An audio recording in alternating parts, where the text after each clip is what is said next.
Alors dans cette vidéo, on va faire le bilan des résultats de la 4e semaine du bootcamp, également les résultats du mois, parce que maintenant on a eu 4 semaines, les nouveautés qui sont arrivées sur la méthode 1, les nouveautés qui vont venir, et finalement la nouvelle session du bootcamp qui va démarrer à partir du 21 octobre. Donc on va attaquer directement avec les résultats de la 4e semaine.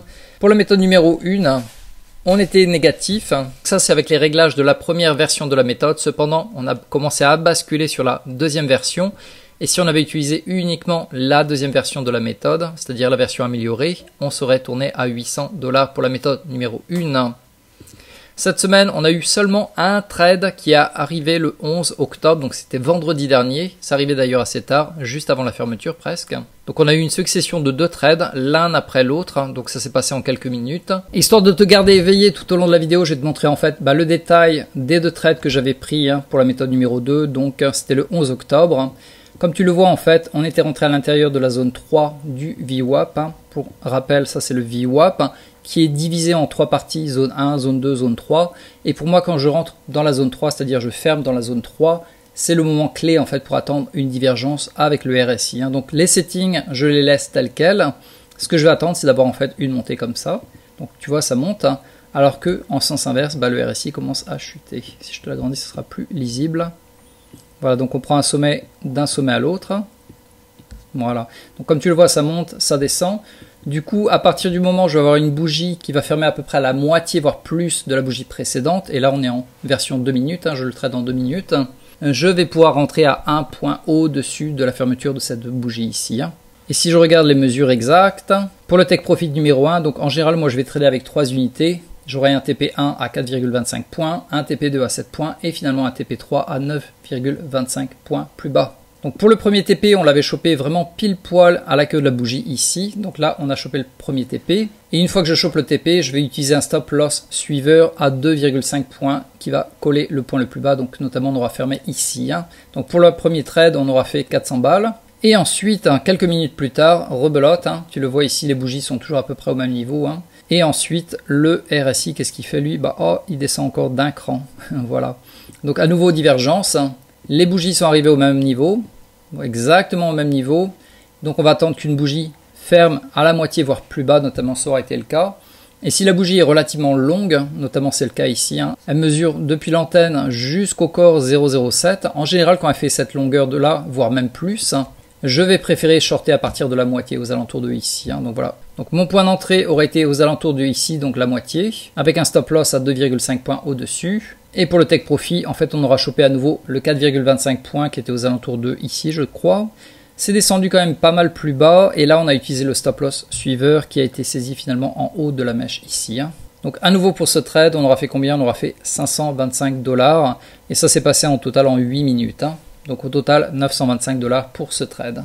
Donc si je fais le bilan par rapport à ce premier mois également, au niveau de la méthode numéro 1, ça rapportait seulement 60 balles. En fait, la première semaine était relativement plus ou moins neutre. Deuxième semaine positive, troisième semaine négative et finalement quatrième semaine légèrement négative. Donc au total, on va dire un mois neutre.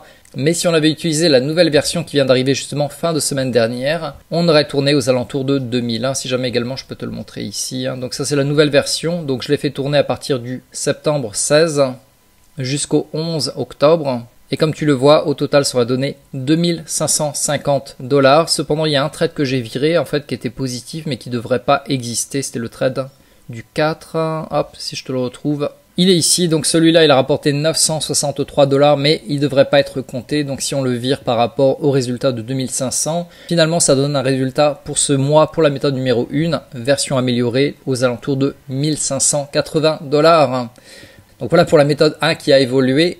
1500 $ pour ce mois-ci. Ça, c'est l'ancienne version que l'on va jeter à la poubelle. Également, je te montrerai ce qui a changé immédiatement. Et finalement, la méthode 2 a plutôt bien marché aux alentours de 2900 $. Donc la méthode 2, comme on le voit ici, on était à 900 $. La semaine précédente, c'était relativement négatif, moins 750 $. La semaine avant, 1005 et finalement la première semaine, 1002. Donc également, là, il y a eu pas mal de trades qui ont été améliorés au passage sur la méthode numéro 2. Donc l'un dans l'autre, le bilan est relativement positif. Comme tu le vois, 2009 plus 1500. Donc ça, c'est si on avait utilisé les versions optimales des 2 méthodes. Et justement, c'est ce qui me fait rebondir sur les nouveautés par rapport à la méthode numéro 1. Donc ça, tu vas les retrouver sur la version PDF de la méthode 1 si tu fais partie de ce bootcamp. Également, je te les montre là. En gros, en fait, on a rabaissé légèrement le stop loss. Avant, il était à 2,25. Maintenant, on le met à 2,5. Le profit, avant, il était à 5,75. Maintenant, on le met à 6,5. Avant, le point d'entrée, il était à 0,25 à l'intérieur. Maintenant, il est à 0,5. Également, avant, pour les bougies, on attendait d'avoir 0,04% de distance avant de pouvoir entamer un trade. Maintenant, on l'a raccourci à 0,03. Pour le break-even, ça n'a pas changé. Pour faire le premier petit profit également, ça n'a pas changé. Le stop loss suiveur également n'a pas changé. Ce qui a changé également, c'est qu'on ne fait plus de trade à partir de 17h. Avant, c'était à partir de 17h04. Et tout ça, en fait, je les ai passés au peigne fin, ici, à l'intérieur de cette machine que l'on a réussi à coder.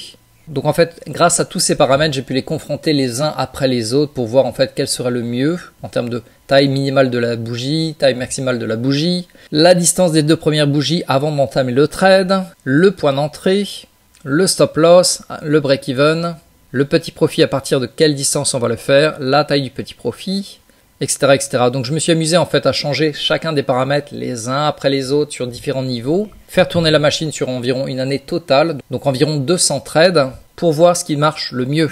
Et comme tu le vois finalement, le résultat, hop, si je te le fais passer depuis janvier, on va partir à partir du janvier 3 ici. Donc comme tu le vois, la performance a nettement augmenté. Avant, on était aux alentours de 13 000 $ sur ces 10 derniers mois.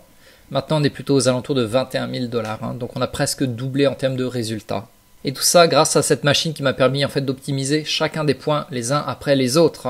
Donc, on a vu les résultats de la 4e semaine qui étaient relativement positifs, les résultats du mois également qui sont positifs, surtout en ayant amélioré en fait la première méthode. Donc, les nouveautés qui vont arriver par rapport à la deuxième session de bootcamp, c'est que l'on va tester en fait d'ajouter un deuxième achat avec la méthode numéro 1. Donc ça a été demandé également par Sandrine. J'ai demandé au programmeur qu'il ajoute cette option de manière à pouvoir le tester. Également, on va tester avec le Dow Jones, la méthode numéro 1, le Russell et le Nasdaq. Et finalement, j'ai déjà testé en fait le pétrole pour la méthode numéro 2 qui marche plutôt bien, on va dire. Donc d'ici demain ou après-demain ou plus tard, je vais valider en fait la méthode numéro 2 pour le pétrole. Et l'avantage également, c'est que ces trades vont arriver à des moments différents, ou plutôt on va dire à des minutes différentes. Du coup, d'un côté, tu peux trader le ES, qui représente le S&P 500, peut-être à 16h43. Et le pétrole, éventuellement, il va pointer son nez à 15h46 pour la méthode numéro 2. Et finalement, on va également tester le gold. On va le passer aussi à travers la moulinette, donc la machine, pour voir éventuellement est-ce que l'on pourrait faire des trades le matin plutôt aux alentours de 8h à 9h. Donc pour finir avec cette vidéo, il faut savoir que le bootcamp session numéro 2 va démarrer à partir de lundi 21 octobre. Donc si tu es intéressé à nous rejoindre, c'est-à-dire trader live tous les jours de la semaine à partir de 15h20 heure française jusqu'à 17h, on se donne rendez-vous en fait sur Zoom, je fais un partage d'écran.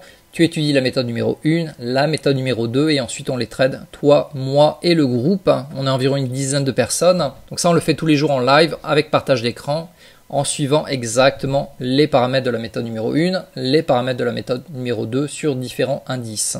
Donc voilà, tu as toutes les informations en dessous de la vidéo dans la case description. Tu retrouves le lien, tu cliques dessus et tu verras les modalités, les conditions, les garanties et tout le tralala. Voilà, donc si ça te branche, on démarre la deuxième session de bootcamp à partir du 21 octobre.